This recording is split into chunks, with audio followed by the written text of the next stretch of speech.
Сегодня в Мирный на автомобиле «Москвич» 81-го года выпуска прибыли блогеры-путешественники Алексей Жирухин и Александр Еликов. Они едут на ретро-автомобиле по маршруту Мирный, Удачный, Оленек-Саскылах. Вчера прошли Зимник.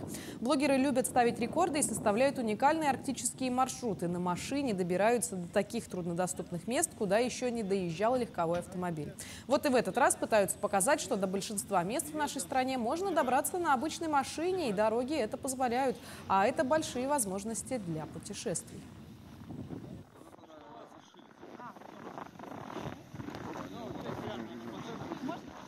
Ну, уже получается год, как был куплен этот автомобиль в январе прошлого года. И в первый же день после покупки мы этой компании отправились в путешествие.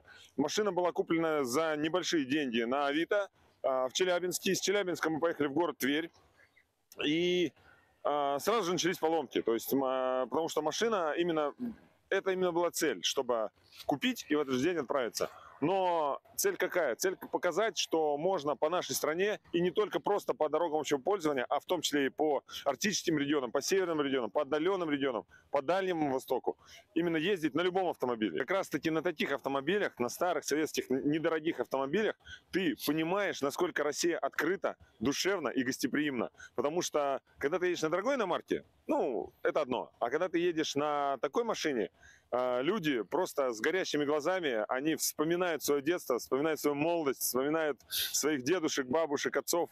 И ты понимаешь, насколько это круто, оказывается, не просто на такой машине путешествовать, а общаться с этими людьми. И это прям очень здорово открывает границы.